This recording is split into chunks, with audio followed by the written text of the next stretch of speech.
Welcome to Cancer Newsline, your source for news on cancer research, diagnosis, treatment, and prevention. I'm your host, Dr. Oliver Bogler. Dr. Hong, there's a lot of excitement about targeted therapy, precision medicine, and also immunotherapy.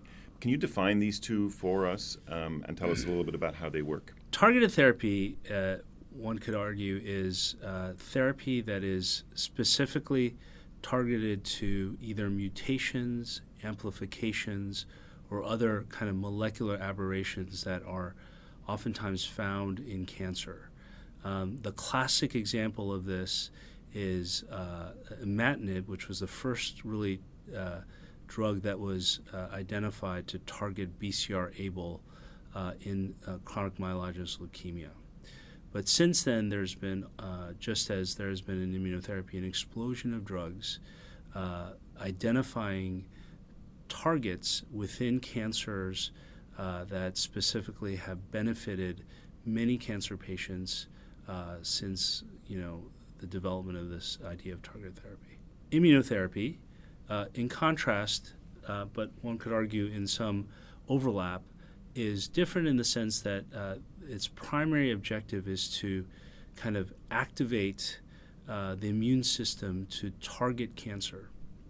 And I think there have been many pioneers that have taken many years to eventually bring to fruition immunotherapy, including Jim Allison here at MD Anderson. And the most recent immunotherapies have really worked to activate cytotoxic T cells and other innate immune cells to target cancer cells. Or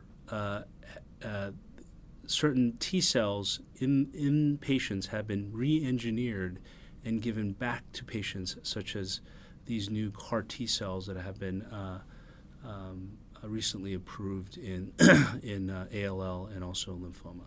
So it sounds like some of the immunotherapies are also targeted directly to the patients. Yeah, and the reason I say that there's an overlap is that I think there's been increasing evidence that certain subsets of patients, for example, what's called microsatellite instability high patients, which you can either identify by genomic analysis or routine immunohistochemistry, has shown that is definitely that immunotherapy like pembrolizumab or nivolumab has activity in these patients, because these patients with high mutational burden, such as MSI high patients or patients with what's called high mutational load, tend to express what are called neoantigens on the tumor, which allow for these activated cytotoxic T cells to actually attack and kill cancer. So from the patient's perspective, how do you choose? If you're considering entering a clinical trial and you have multiple options and some of them are targeted and some of them are immuno, how do you choose? That's a really good question.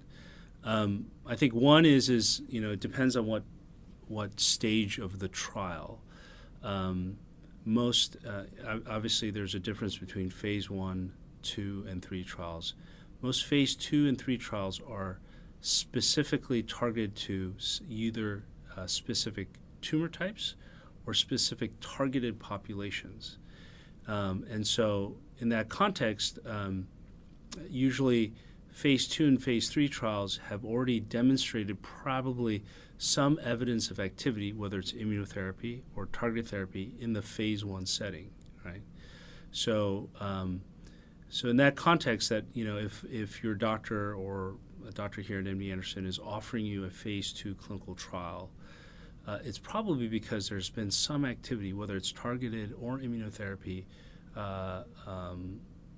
based upon early phase 1 and phase 1 expansion data. So in the end, I think you want to get onto a trial that is going to hopefully work, right, or has some level of activity. And that's so I don't necessarily know if I was a patient, I would say I have to have immunotherapy or I have to have targeted therapy. Probably want to get onto a trial that may have some level of activity. And usually in a phase 2 or phase 3 trial, there's probably some evidence that there is some activity in that context. And I guess it depends a lot on the specific nature of your tumor, what kind of mutations you carry, as you said earlier. So, Correct. And increasingly more, at least here at Anderson, we're profiling patients early on.